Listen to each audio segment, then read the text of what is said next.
you put all those worries and thoughts into your head yourself, and you don't need them because they don't help you at all. At all.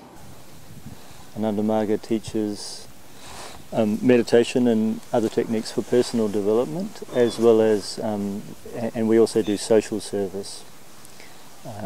We run schools, children's homes. We do disaster relief. Our disaster relief team, AMERT, Ananda Marga Universal Relief Team, has responded to many of the major natural disasters in the world of late. And actually we're very highly regarded in the relief community for the work that we do. And we also do various community development projects, as well as having yoga and meditation centres around the world. I was first introduced to Ananda Marga when I was a uni student and living in Sydney. And there was a women's retreat on, and I went to that retreat.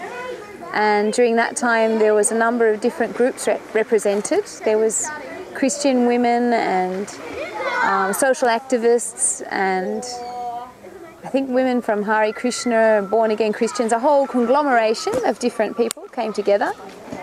And I noticed that the women who were practicing Ananda Marga meditation were somehow very humble and very sincere in their devotion. I went into a room and they were all meditating together.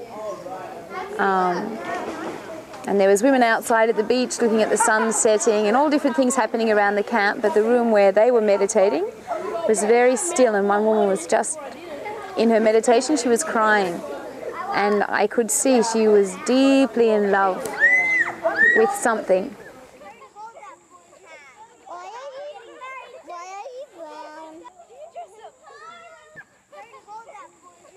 I fell in love with it, and I still love it. I went to India a number of times and I met Sri Sri Ananda Murti, our guru, and I felt each time that I met him that I discovered more about myself, and I felt that it's a path that I've been on for a long time, knowingly and unknowingly.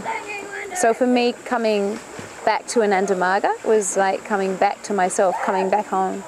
The guru of Ananda Marga, Baba we call him, was just so loving, and he was so concerned about every human being and every form of life on this planet. Whatever it is that you need to do that, you have that association, so that memory comes back, and that's the link with smell. And the real meaning of the guru is that a self-realized master in the human form is a perfect reflection of consciousness. If someone is self-realized, they don't have any individual ego, and so their entire being is a reflection, or is an expression of the cosmic consciousness. And that's the real meaning of the guru, that the cosmic consciousness is teaching you through a certain medium. The mind determines the behavior and the physical appearance to a certain extent. So the concept in yoga of a guru is very important, because a self-realized master, through his appearance and behavior, can also reflects or relays that feeling of consciousness. So to experience consciousness, you have to go beyond the normal boundaries of the mind. You can't. You can get a concept of it theoretically by listening to someone talking about it or reading about it, but at some point in time, to really experience what it is, you have to go beyond the normal parameters of the mind. You can't think about it. It's the process of transcending the mind, transcending one's own sense of self into the cosmic self, into the universal self. Meditation is that process of expanding one's own sense of awareness, one's own sense of existence, one's own sense of consciousness into the cosmic awareness, the cosmic consciousness. It's about you. It's about finding yourself, in yourself and in everyone else. It's about finding the cosmic self in yourself and in everything else. How can anything beyond me be as beautiful as I am? You know, and that's loving yourself in a humble way, I mean that. You know, and when you feel that, then it's for everybody, and it's all pervading. You know. But as I went deeper into the meditation, or really as I just practiced it daily, even for just a little bit of time, I started to notice changes in myself that I hadn't expected. It was an opening in my heart. If people said to me now, does meditation work? After nearly 40 years, I could say, yes, it does work.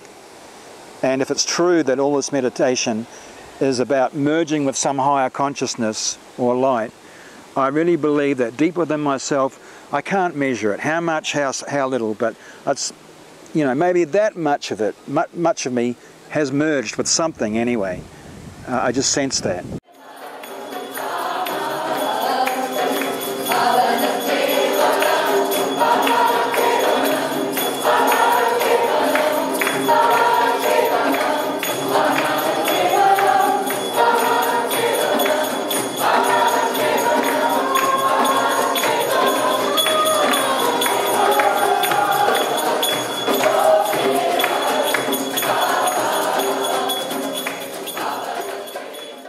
I love kirtan very much.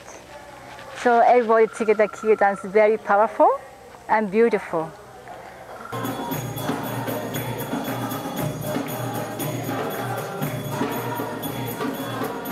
I realized that actually the kirtan is very beautiful, and that the music, which is very sincere and quite repetitive, just carries you along. So you get into the flow of it and you can be transported to quite other places.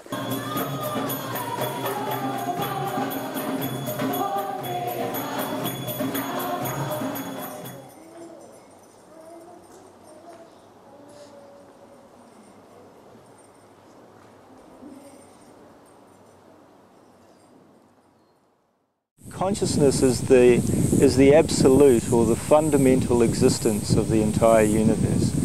Everything in this universe is an expression, a manifestation of consciousness. Everything exists in and of consciousness. The benefit, both personal and social, of having an expanded sense of awareness, I feel, is invaluable to oneself and to the world. It's well, in fact, more than that. It's inevitable. It's where we're all, according to yogic philosophy, it's where we're all heading. It's the aim of life. It's the goal of life. You know, Baba used to say, our Guru Baba used to say that the primary goal of life is to realize oneself, to realize oneself as the cosmic self, not as anything limited, but as the infinite. And this, I believe, to be the essential answer to the world's problems, as well as the personal search. Obviously it's the consummation of the personal search, but it's also the answer, the essential answer to bringing in a better world, to working for a better world. The big emphasis on social service, social change, not just personal change. It's combining the two. The motto of Ananda Marga is self-realization and service to humanity, service to creation.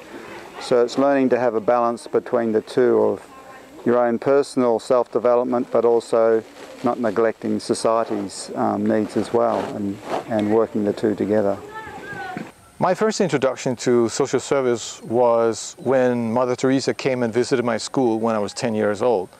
It was an amazing visit that had a deep impression on me, and one of the message I got was, to do service, you really have to surrender yourself. You have to give something. You have to really offer. You have to go the extra mile.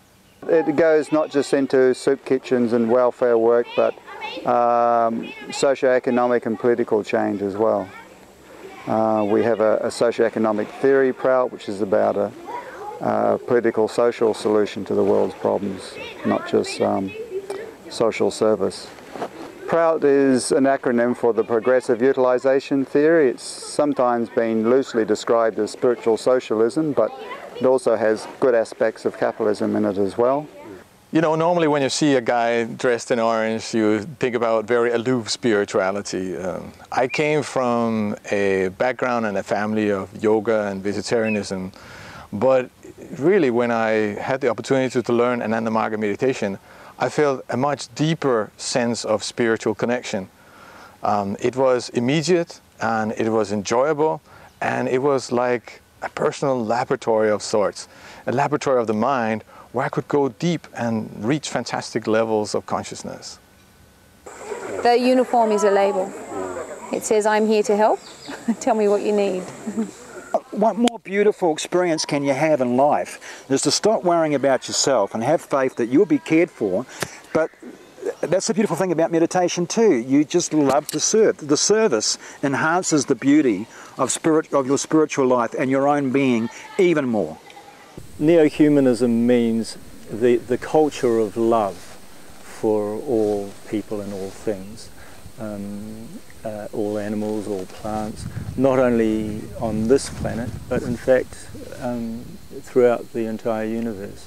So the most expanded concept of neo-humanism is universalism. There are so many resources on this planet that are inequitably distributed.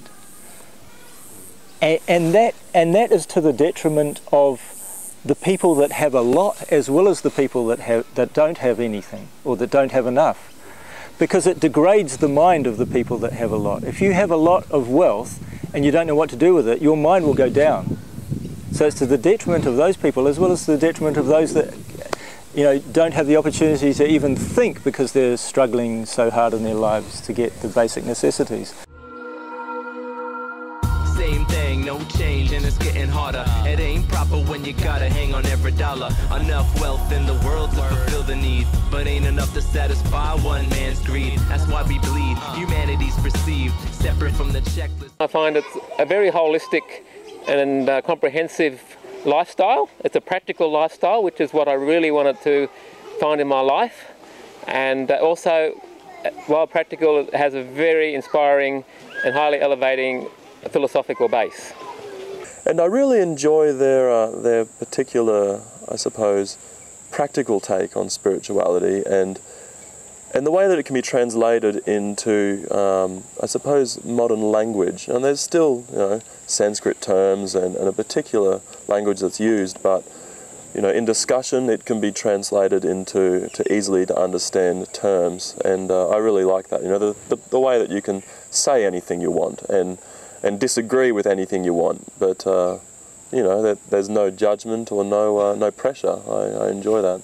The ideal that our Guru gave us is essentially the human ideal, or the human goal. It's inherent in everyone. It's the search for infinite happiness. You know, we all want that, you know, perfect peace and contentment, that perfect happiness. You know, everyone's searching for it in one way or another. Whether they know whether they know consciously or not that whether it's conscious or unconscious, that they're searching for the infinite, for something that we can call the infinite or consciousness or whatever. Everyone's searching for the same thing. It has been life-changing in a very positive way, and yeah, I'm very happy. So everything's good. Yeah, I'm from Holland, by the way, and yeah, from the universe. Well, according to yogic philosophy, it's inevitable that we will all attain that state of blessedness, of oneness with the Supreme, of oneness with the cosmic consciousness at some point in time.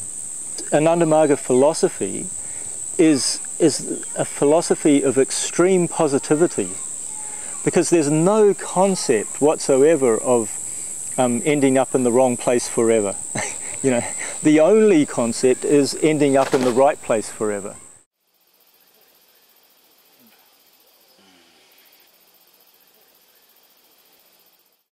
I feel very content, which I think very few people have.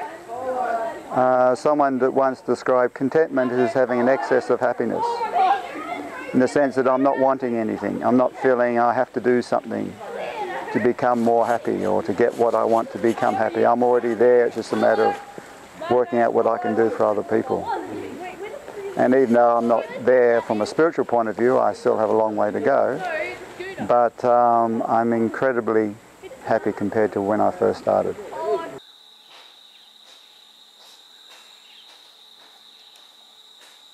Through doing regular meditation, that you become more aware of everything around you, and through that you can see how is a proper way of living your life,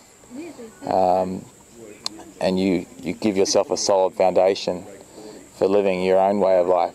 Yeah, you gain that strength, and you don't feel like you have to conform to suit other people's needs around you. Through the inner development that you gain through the meditation, you get that ability to understand yourself and the way that things are working around you. I feel that Ananda Marga has a very valid mission in bringing the true concept of spirituality to people.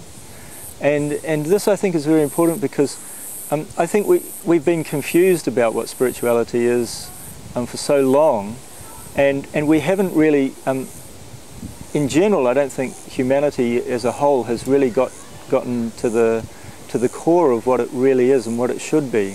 I firmly believe that, for example, if even just 1% of the people on this planet were meditating every day, this world would be an entirely different place. The more people that learn meditation, the better, of course, it is for themselves, but also the better it is for the entire world. Meditation. That's the reality.